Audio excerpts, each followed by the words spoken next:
Voilà monsieur, bonjour et bienvenue dans ce nouveau numéro de votre émission hebdomadaire Regard sur le monde. Énième résolution sur la Palestine avortée au Conseil de sécurité de l'ONU. L'Algérie, qui a proposé le texte, promet de poursuivre les efforts pour un cessez-le-feu à Gaza, alors que la situation dans l'enclave empire de jour en jour. Le veto américain de nouveau à la rescousse de l'une entité sioniste. Le soutien des États-Unis est indéfectible à l'ONU et sur le terrain, ouvrant la voie à tous les dépassements. Ce sera le zoom de ce matin. Le gaz en question également, en prévision du sommet des pays exportateurs abrité par Alger. Le forum sera l'occasion de trouver des solutions comme celle du blocage européen sur le financement notamment. Puis nous nous pencherons également sur la Russie, le plus grand producteur au monde, le Nigeria, le plus important du continent africain. Bienvenue à tous, heureuse de vous retrouver. La situation à Gaza est au point mort, pas d'aide ou presque acheminée à l'intérieur de l'enclave à cause du blocus sioniste, enfonçant la population palestinienne encore plus dans une crise humanitaire aiguë, alors que les attaques de l'occupation israélienne se multiplient dans le centre et le sud de l'enclave, faisant des dizaines de morts quotidiennement. Ceci au moment où la voie diplomatique pour un cessez-le-feu semble entravée, sans surprise. Un veto américain a fait avorter la résolution proposée par l'Algérie en Conseil de sécurité pour un cessez-le-feu à Gaza, exposé durant la journée devant les Nations Unies par le représentant permanent de l'Algérie, Ammar Benjama. Suite au vote, Benjama a affirmé que l'Algérie n'arrêtera pas jusqu'à ce que le Conseil de sécurité assume ses responsabilités et appelle au cessez-le-feu. Je vous invite à l'écouter. L'histoire va vous juger. Et avant de conclure, je dis à tous que nous enterrerons nos martyrs à Rafah, à Gaza et dans toute la Palestine. Et que l'Algérie reviendra demain, au nom de la nation arabe et islamique et des peuples libres du monde. Et avec nous, la vie de milliers de personnes innocentes que l'occupant israélien a capturées sans rendre de compte ni être sanctionné. Benjamin a ajouté que ce projet est un message au peuple palestinien pour lui exprimer que le monde ne reste pas silencieux face à leur catastrophe. Et les réactions se sont enchaînées. L'envoyé palestinien Riyad Mansour a dénoncé le veto absolument imprudent et dangereux des États-Unis, disant qu'il représente un autre exemple de feu vert accordé à Israël. Ces vetos consécutifs ouvrent la voie devant la barbarie israélienne contre les Palestiniens, un feu vert et une carte blanche aux violences commises à Gaza et en Cisjordanie occupée. Je vous invite à écouter à ce sujet Ali Hami qui répond à Kalima Bennour. الوضع في غزة والمنطقة يتصاعد وراء التصعيد هي الولايات المتحدة الأمريكية. La tension augmente dans la région et derrière cette escalade, il y a les Américains. Et la preuve, c'est le veto opposé hier au Conseil de sécurité contre la proposition de l'Algérie pour un cessez-le-feu immédiat à Gaza. Cela veut dire que Hamas fait partie maintenant des grandes équations mondiales. Si les Américains utilisent maintenant le veto contre l'arrêt de la guerre à Gaza, c'est pour faire pression contre le mouvement de résistance Hamas qui ne va en aucun cas accepter les accords d'échange de prisonniers élaborés par les Américains qui tentent à travers quelques pays qui ont normalisé avec l'entité sioniste d'imposer à Hamas les conditions de l'occupant sioniste. Ces vetos consécutifs ouvrent donc la voie devant la barbarie israélienne. Ce veto américain à la rescousse de l'entité sioniste au Conseil de sécurité de l'ONU est le troisième depuis le début de la guerre contre Gaza. Un soutien historique des Américains, diplomatique, médiatique, mais aussi militaire. C'est le zoom de ce matin.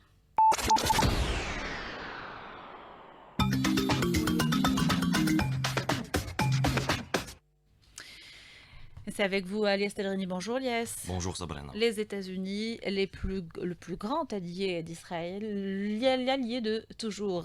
Exactement. Prévisible, le veto américain n'a surpris personne, à vrai dire. Donc, toujours pas de trêve humanitaire à Gaza. Je rappelle que le projet de résolution soumis à l'ONU par l'Algérie refuse le déplacement forcé de la population civile palestinienne et demande l'arrêt de cette violation du droit international. Le texte exige également la libération libération de tous les prisonniers de guerre. Résultat, sur 15, 13 membres ont voté pour le projet, alors que les Britanniques se sont abstenus. Il y a eu depuis le 7 octobre dernier autant de veto américains que de projets de résolution, 3 au total. Que ce soit du côté des démocrates ou des républicains, le soutien américain à Israël fait partie de l'ADN de la diplomatie de Washington. Un soutien américain affiché et assumé à l'entité sioniste, alors qu'à Gaza, le nombre de victimes dépasse les 29 000 personnes, majoritairement des femmes et des enfants. La situation humanitaire est catastrophique. Politique du deux poids deux mesures et maintien du statu quo. On comprend maintenant pourquoi l'Algérie plaide pour une réforme du système du Conseil de sécurité. Je vous propose d'écouter l'analyse de l'ancien diplomate algérien et actuel membre du comité onusien de lutte contre la discrimination raciale, Nordin Emir. Les États-Unis ont toujours affiché un soutien permanent à l'État d'Israël. Et ce n'est pas demain qu'elle changera. Ce qui importe maintenant, ce ne sont plus, pas seulement le Conseil de sécurité des États-Unis, c'est maintenant le changement des pays d'Europe. L'Europe est en train de doucement changer pour aller dans la direction d'un cessez-le-feu avec Hamas. Est-ce que cela veut dire que les membres permanents du Conseil de sécurité, c'est-à-dire la France, la Grande-Bretagne, bon, la Russie, elle est pour, la Chine, elle est pour, mais les pays d'Europe, est-ce qu'ils afficheront le même veto que les États-Unis? Non. Mais comme un seul veto suffit pour que la résolution ne passe pas, c'est suffisant pour que la résolution, le cessez-le-feu n'aura pas lieu. Et là, Israël considère tout simplement qu'un cessez-le-feu, c'est une victoire de Hamas. Nous avons toujours été de ceux qui prenons des décisions, nonobstant la manière avec laquelle les réactions vont avoir. Et c'est cela, l'Algérie. Alors maintenant, plus concrètement, le Conseil de sécurité, nous sommes membres non permanents. Et de ce point de vue, l'Algérie utilise tous les moyens juridiques, politiques qui sont les siens pour porter devant les membres du Conseil de sécurité une affaire aussi grave que celle-là. J'ai rencontré le président Yasser Arafat quand j'étais consul général d'Algérie à Strasbourg, la capitale politique de l'Europe, et je l'ai d'ailleurs fait rentrer au niveau du Parlement européen, tenez-vous bien, avec une arme pour qu'il prenne la parole devant le Parlement européen. Nous le tenons ce combat depuis longtemps. Depuis l'époque du président Boumedienne, quand il avait envoyé des armes aux Palestiniens, quand il avait envoyé des armes à l'Égypte pour lutter contre l'État d'Israël. Et le président américain l'a affirmé à maintes reprises. Je vous cite là quelques-unes de ses déclarations sur le sujet. Par exemple, quand Joe Biden dit que le soutien des États-Unis à la sécurité d'Israël est solide et inébranlable, ajoutant que les Américains marchent coude à coude avec les Israéliens, et ce ne sont pas uniquement des paroles, ils sont accompagnés d'actes comme les livraisons d'armes létales à Israël, de renseignements, de milliards de dollars, ou la coalition menée par l'oncle Sam en mer Rouge qui a bombardé le Yémen suite aux opérations des Houthis en soutien à la résistance palestinienne. Au final, avec cette mainmise de l'Occident sur l'Organisation des Nations Unies et sur les grands groupes de médias, il est plus que nécessaire aujourd'hui d'instaurer un régime mondial multipolaire où les États ne sont plus limités à s'aligner sur un bloc dominant. Revenons à notre Palestine. Le Premier ministre sioniste Benjamin Netanyahou a annoncé une prochaine offensive au sud de Gaza. Ma question est la suivante, qui va l'en empêcher ? Merci Alias Telrini. Et pendant ce temps, les audiences se poursuivent à la Cour internationale de justice, entamées à lundi. Elles sont consacrées aux conséquences juridiques découlant des politiques et pratiques de l'entité sioniste en Palestine occupée pendant une semaine. Plutôt durant une semaine, 55 équipes juridiques d'une cinquantaine de pays devront exposer leurs arguments devant les juges de la Cour. La parole a été accordée en premier au ministre palestinien, ou plutôt au représentant palestinien devant l'institution internationale. Je vous invite à écouter Riyad Mansour. We are a proud and resilient people.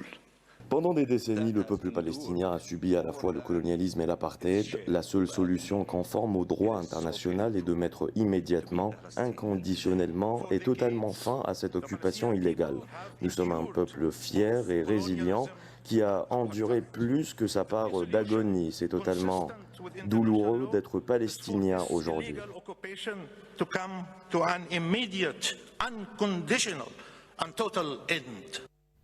Voilà, donc mettre fin à l'occupation de manière inconditionnelle et totale. La situation est extrêmement difficile à Gaza et pour ne rien arranger, le programme alimentaire mondial des Nations Unies a annoncé mardi suspendre de nouveau la distribution de l'aide dans le nord de la bande en proie au chaos et à la violence.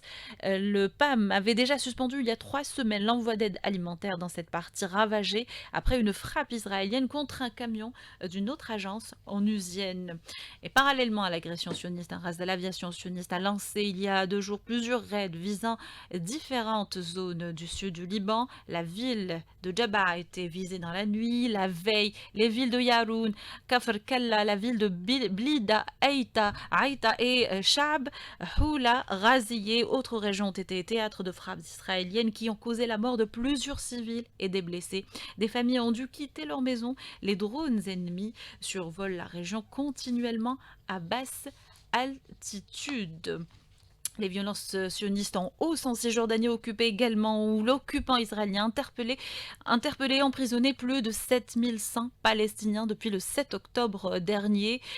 Depuis le 7 octobre, au moins 2 femmes palestiniennes auraient été violées en garde à vue israélienne. D'autres femmes et filles ont également été menacées de viol ou de violences sexuelles selon des experts des Nations Unies en matière de droits de l'homme. La barbarie israélienne n'a pas de limite en Palestine.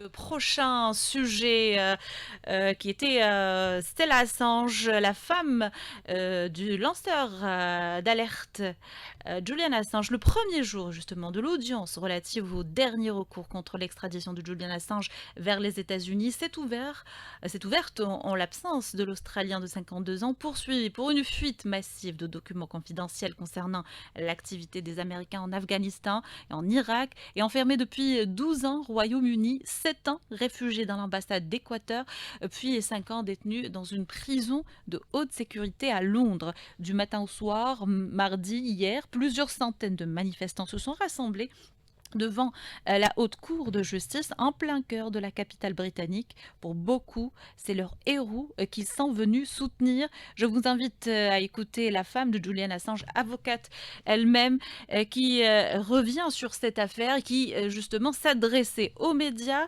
et à la foule venue nombreuse.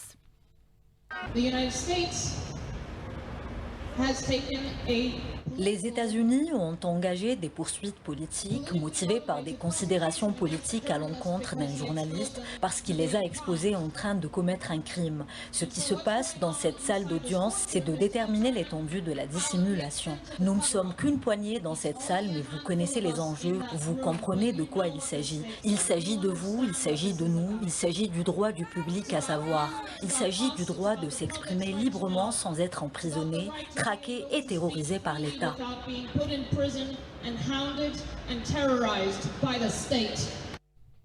Et s'il perd, Assange aura épuisé tous les recours britanniques et entrera dans la procédure d'extradition, bien que son équipe ait indiqué qu'elle ferait appel devant les tribunaux européens.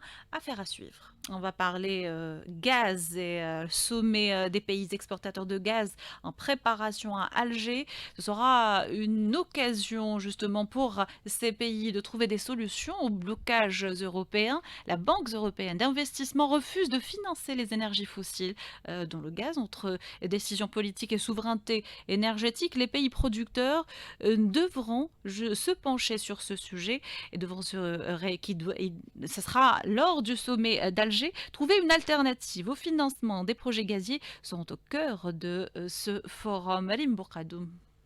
L'Union européenne fait du gaz un moyen de pression politique en renonçant au financement des énergies fossiles, notamment des projets gaziers. Les pays producteurs de gaz vont se réunir prochainement en Algérie pour trouver un consensus dans leur intérêt et leur souveraineté énergétique. Khaled Bourkhlifa, membre de l'association de l'industrie du gaz. L'Union européenne et les pays de l'OCDE, ils donnent des instructions à leurs banques pour ne plus investir dans le domaine des énergies fossiles et également dans le gaz naturel. Et puis ils ont essayé aussi, à l'occasion de la crise d'Ukraine, ils se sont rendus compte qu'ils sont allés trop vite. Ils ont tous considéré que le gaz c'est terminé, qu'il fallait passer à autre chose. Les pays gaziers sont en train de leur dire attention, sans le gaz, il n'y aura pas de transition énergétique. Les opérateurs économiques basés en Europe et qui veulent élargir leurs investissements dans les pays fortement énergétiques font face à un réel blocage à cause des lois et de la politique adoptée par la Banque de l'Union européenne, à l'instar de Karim Derdiri, opérateur économique installé en France. Les investissements ne pouvant pas être faits seuls par le donneur d'ordre, en l'occurrence Sonatrach, les partenaires privés sont obligés de venir. Mais ça passe par des financements, des banques. Et malheureusement, en France, les lois sur les hydrocarbures nous freinent à investir ici en Algérie puisqu'on n'est plus soutenu ni par les banques, ni par les institutions financières. Et là, pour l'instant, on est dans ce flou et justement, on a des réunions, notamment le sommet du gaz, qui va permettre au moins de trouver une alternative parce que le gaz, qu'on le veuille ou non, on ne pourra jamais s'en passer. Des décisions au nom de la neutralité carbone et de la protection du climat, mais la réalité reste loin de toutes ces précisions. Les experts expliquent que c'est de la poudre aux yeux puisque le gaz reste la ressource énergétique la plus propre et que la transition énergétique repose en grande partie sur le gaz. Le gaz naturel donc et toutes les problématiques qui l'entourent seront en question du 29 février au 2 mars prochain à Alger à l'occasion du Forum des pays exportateurs de gaz. Un des pays membres du Forum, la Russie, est également le deuxième producteur et exportateur de gaz au monde. Les spécialistes russes évoquent une conjoncture particulière. La Russie a tout à gagner de trouver des solutions à son gaz et de s'entendre avec les autres pays. C'est ce que nous explique Sofia Boukacha.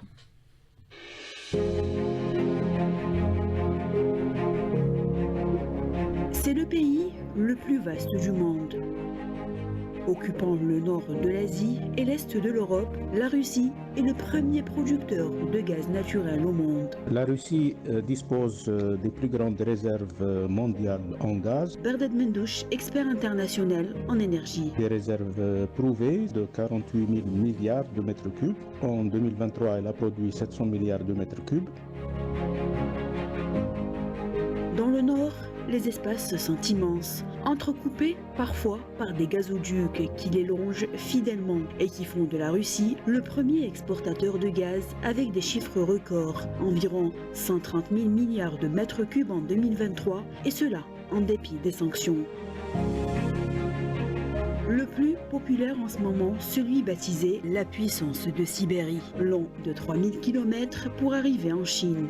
En exportation, en dépit des sanctions européennes, elle a pu exporter près de 30 milliards de mètres cubes vers certains pays européens, également exporter 30 milliards de mètres cubes, qui est un chiffre record, vers la Chine, à travers son gazoduc Power of Siberia. Elle a exporté globalement 130 milliards de mètres cubes, le reste vers d'autres pays de l'ex-Union soviétique et de certains pays asiatiques, dont la Malaisie, l'Indonésie et le Japon. Plus de 94% de la production de gaz naturel en Russie est contrôlée par Gazprom, une société appartenant au gouvernement russe. Elle s'est hissée comme acteur majeur dans le marché du gaz avec un grand potentiel par rapport aux autres grandes entreprises mondiales, et cela malgré sa récente création en 1989. Gazprom contrôle 18% des réserves mondiales de gaz naturel. C'est la plus grande société russe publique. Elle gère des actifs gaziers. Bardad Mendouche. Elle dispose de pratiquement 93% des réserves dont elle a le monopole en Russie. Elle contrôle également 16% des réserves mondiales et elle emploie pratiquement 400 000 employés globalement, aussi bien en Russie que dans le monde. Parmi l'un des leaders en investissement à l'étranger avec un chiffre de 45 milliards de dollars d'actifs en 2023 à l'étranger.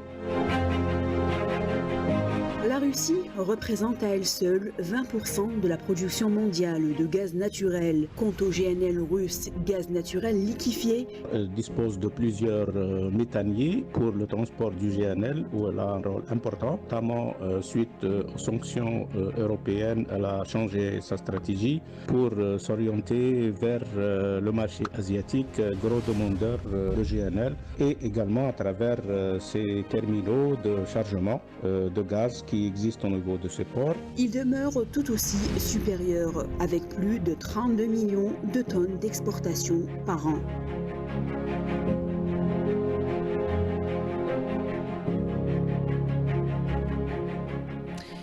Donc sujet signé Sofia Boukacha qui nous dresse une cartographie de tous les pays membres du Forum des pays exportateurs de gaz.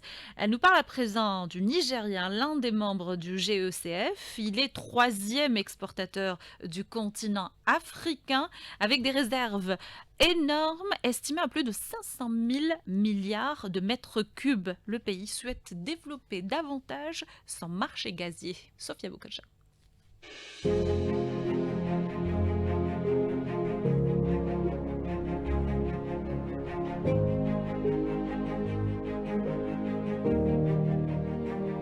Situé dans le golfe de Guinée, à l'ouest de l'Afrique, le Nigeria est le 3e producteur de gaz du continent. Ses réserves sont situées dans le delta du Niger et sont estimées à 513 000 milliards de mètres cubes. Il dispose des plus grandes réserves en Afrique.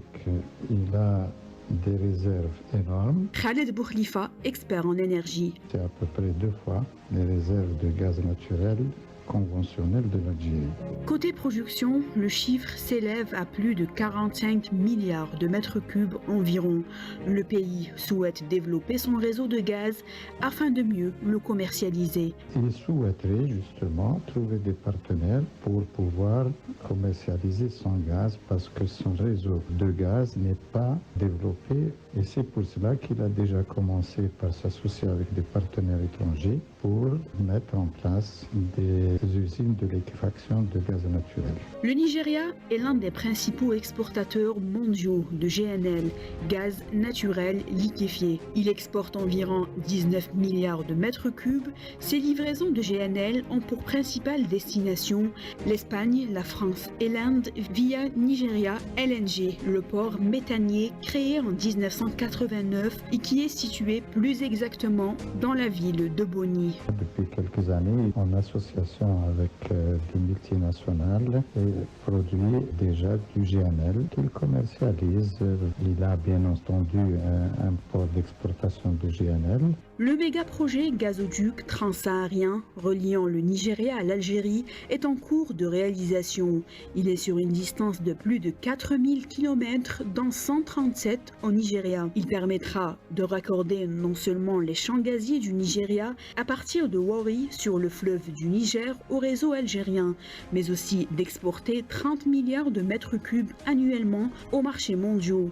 Le projet bénéficiera des opportunités offertes par l'Algérie en matière d'infrastructures, notamment le réseau de transport, les complexes de GNL et les infrastructures de pétrochimie, ainsi que la position géographique proche des marchés de gaz. Le gazoduc comme un projet prioritaire est en voie d'étude actuellement. Khaled Boukhlifa, expert en énergie. Le Nigeria, bien entendu, est intéressé par un débouché pour son gaz. Le Niger pourra développer son activité économique et l'Algérie, ça sera en grande partie un volume qui va être destiné vers l'Europe, donc il va transiter par l'Algérie. Le secteur de l'énergie a pris une importance considérable dans l'économie nigérienne.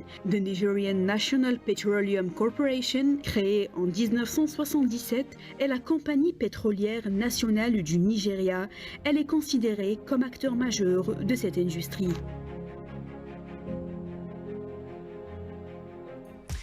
C'est la fin de votre émission Regard sur le monde, émission réalisée par Fatima Sabari. Merci à Lies Delry de nous avoir accompagnés. Merci à l'équipe technique également. Merci à vous, chers auditeurs, de nous avoir écoutés. On se retrouve la semaine prochaine, même lieu, même heure.